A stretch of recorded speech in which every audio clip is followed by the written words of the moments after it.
Hello welcome to NN media. తాజాగా పాకిస్తాన్తో కాల్పుల విరమణ ఒప్పందం జరిగిన తీరు, కాల్పుల విరమణ ఒప్పందాన్ని ఆ దేశం ఉల్లంఘించిన నేపథ్యంలో దేశ రాజధానిలో రాజకీయ వేడి పెరిగింది.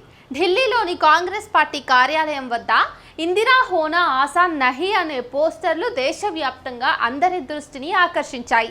ఈ పోస్టర్స్ ద్వారా కాంగ్రెస్ పార్టీ పాకిస్తాన్పై దాడుల అంశంపై కేంద్రం వ్యవహరిస్తున్న తీరును దేశవ్యాప్తంగా ఎండగట్టే ప్రయత్నం చేస్తున్నారు.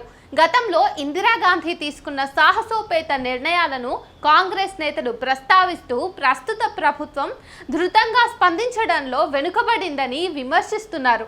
దేశ భద్రతా విషయంలో కఠిన వైఖరిని కనబరిచే నేతల అవసరం ఇప్పుడు దేశానికి ఉందని కాంగ్రెస్ నేతలు అభిప్రాయపడుతున్నారు.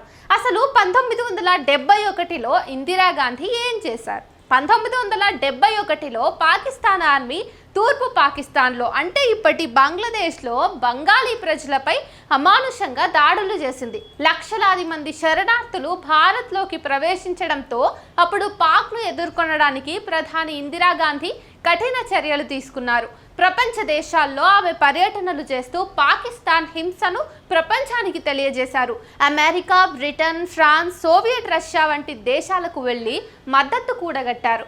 కానీ అమెరికా అధ్యక్షుడు రిచర్డ్ నిక్సన్, ఆయన సలహాదారు హెన్రీ కిస్సింజర్ భారత్పై ఒత్తిడి తెచ్చేందుకు గాను ప్రయత్నించారు. దీంతో ఈ ఒత్తిడులకు స్పందనగా ఇందిరాగాంధీ దేశ గౌరవాన్ని నిలబెట్టేలాగా ధైర్యంగా ముందడుగు వేశారు. భారత సార్వభౌమత్వంపై మేము రాజీ పడం, అవసరమైతే తగిన చర్యలు తీసుకుంటాం, మా దేశ వ్యవహారాలు పూర్తిగా మా వ్యక్తిగతం అని ఆమె స్పష్టంగా చెప్పారు. అనంతరం భారత సైన్యాన్ని తూర్పు పాకిస్తాన్లోకి పంపించారు. 13 రోజులకే భారత సైన్యం విజయాన్ని సాధించింది. 1971 డిసెంబర్ 16న 93,000 పాకిస్తాన్ సైనికులు భారత సైన్యానికి లొంగిపోవటం ద్వారా యుద్ధం ముగిసింది. ప్రపంచంలోనే ఇది అతిపెద్ద సైనిక లొంగుబాటు సంఘటనగా చరిత్రలో నిలిచిపోయింది. ఫలితంగా బంగ్లాదేశ్ ఒక స్వతంత్ర దేశంగా అవతరించింది. ఈ విజయంతో ప్రపంచం మొత్తానికి ఆమె ఐరన్ లేడీగా పేరు తెచ్చుకోగా దేశంలో ఆమెను దుర్గామాతగా కీర్తించారు.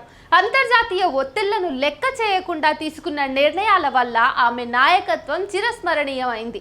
ఇప్పటి వరకు పాకిస్తాన్ 15 సార్లు కాల్పుల విరమణ ఒప్పందాన్ని ఉల్లంఘించింది. కానీ విపక్షాలు, ముఖ్యంగా కాంగ్రెస్, ఈ చర్యలు ఇంకా ఎక్కువగానే ఉన్న ప్రభుత్వం ప్రజలకు తెలియజేయటం లేదని విమర్శిస్తున్నారు. కాంగ్రెస్ కార్యకర్తలు ఇందిరా హోనా ఆసాన్ నహీ అనే పోస్టర్లతో ప్రస్తుత ప్రధానిని లక్ష్యంగా చేసుకుని విమర్శలు గుప్పిస్తున్నారు. ఇందిరాగాంధీలా కఠిన చర్యలు తీసుకోవాలని డిమాండ్ చేస్తున్నారు. 1971లో దేశం ఎదుర్కొన్న పరిస్థితులు, మానవ హక్కుల ఉల్లంఘనలు, విదేశీ ఒత్తిళ్లు, భద్రతా సమస్యలు ఇవన్నీ ఇప్పటికీ పునరావృతమవుతున్న తరహాలో కనిపిస్తున్నాయి. కానీ అప్పట్లో నేతలు చూపిన ధైర్యం, స్పష్టత ఇప్పుడు ఎంతవరకు కనిపిస్తున్నాయనే ప్రశ్నే ప్రస్తుతం రాజకీయ వర్గాల్లో హాట్ టాపిక్గా మారింది.